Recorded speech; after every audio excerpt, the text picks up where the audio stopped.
Food processing has a very important role to play in linking the Indian farmers to consumers in the domestic and international market.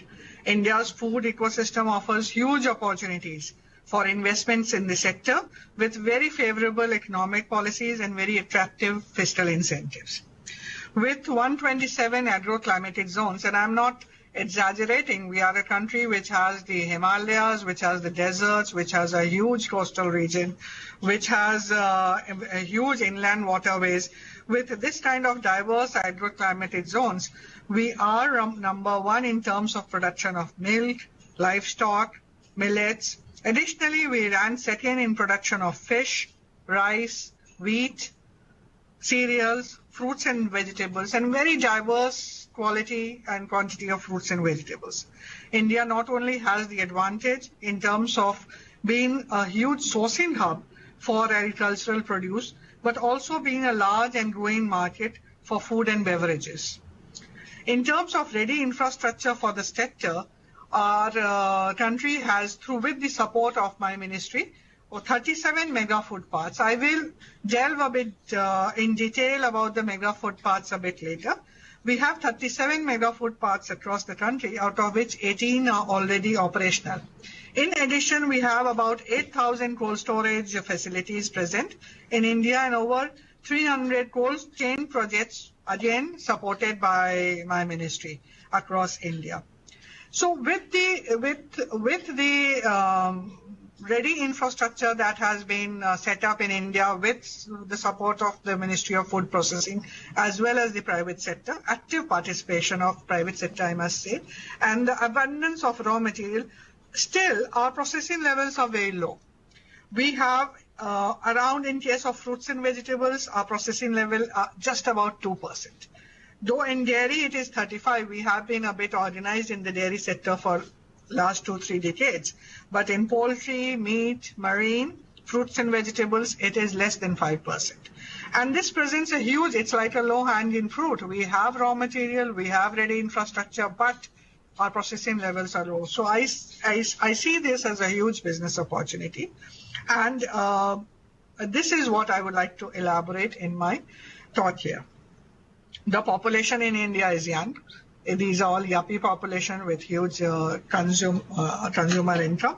They are aware of new fads, new eating habits, and as a result, ready-to-eat sector has been, though it was not traditionally very popular in India, but lately it has been growing very fast. And again, this is one sector where, whether it is cereals or jams or ready-to-cook food, that is becoming more and more popular in the recent times. This is a trend which I've been seeing, and this is something on which there's a huge potential for setting up infrastructure, setting up units, processing units in India, in the ready-to-eat. Whether it is shrimp, we have a huge amount of shrimp. We are kind of the main exporters of shrimp for USA, and we have a lot of inland waters and aqua farming which goes on in the eastern part of India.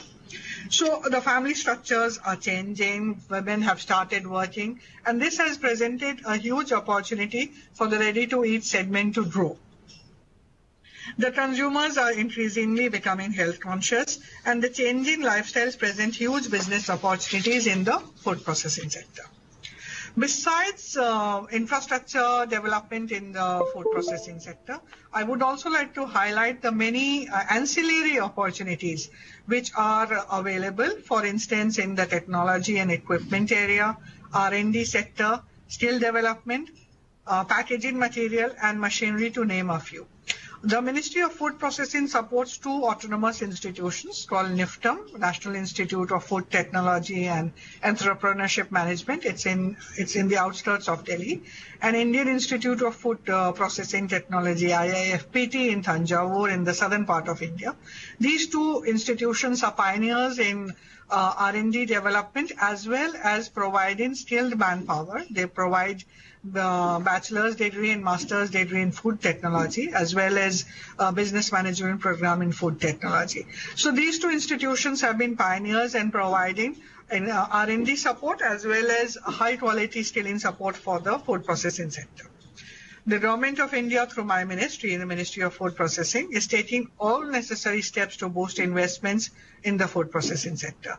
As is well known, 100% FDI is permitted through automated route for food processing, as well as 100% FDI under government approval route for trading, including through e-commerce, is also permitted.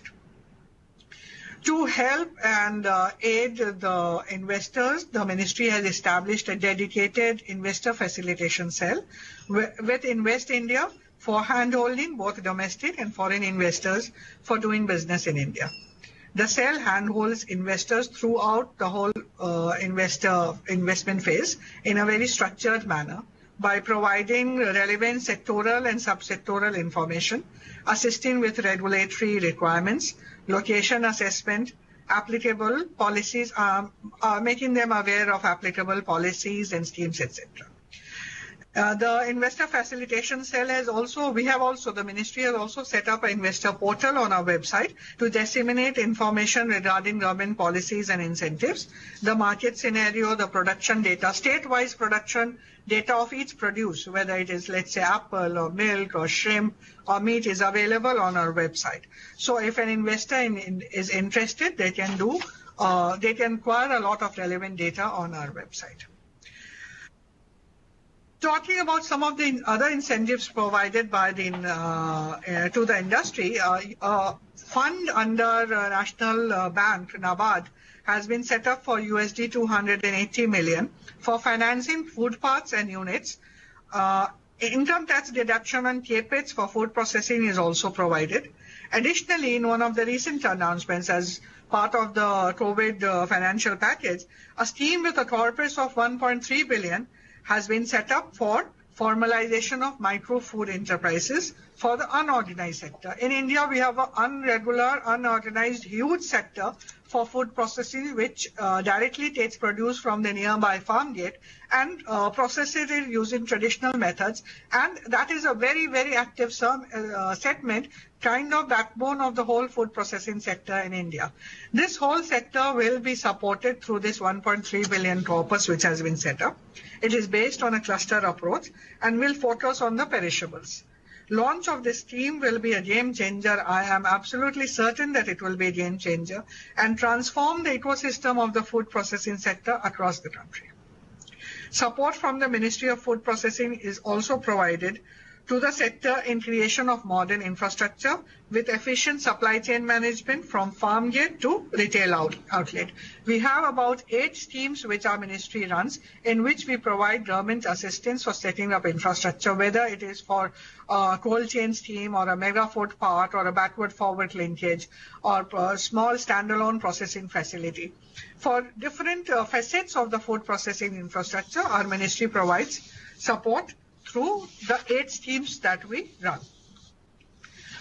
One of the major schemes which I had earlier promised that I will provide some detail about the mega food parks. One of the major schemes that we have is called Mega Food Park, which the purpose of this scheme is to set up modern infrastructure for the food processing unit along the value chain from the farm to the market.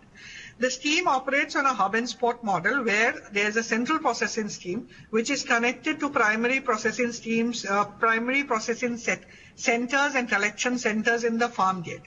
The food park is approximately size of 50 acres and is set up with all common infrastructure needed to run a processing unit.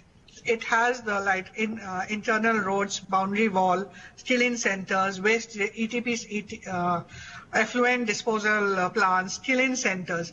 So all the common infrastructure which is needed is set up, and there is also a central processing center which is supported by primary processing centers and collection centers in identified locations to meet the raw material requirements. On an average, each mega food park will have about 25 to 30 food processing units. These units are in the plug and play model, very convenient for foreign investors as it saves them the trouble of getting many permissions and setting up of common infrastructure. They can just come, and if they want to, let's say, set up a jam unit or a shrimp processing unit, they can just rent that unit, hire that unit from the mega food park and start operating. Details of all these schemes, all the parts are available on our website. We have 37 mega food parks across the country. 18 of them are operational. Each of these 37 have between 20 to 30 units within each park, which are available for leasing. I think, Mrs. Prakash, you will need to wrap up if you can conclude. I'm on my last. Yes, thank you so much. Sorry, thank you. In conclusion, I'd like to reiterate the immense potential for investment in food processing in India. I hope that with these few words, I've been able to showcase the business opportunities in India. For further details, I'll request you all to visit our website. It is mofpi.nic.in.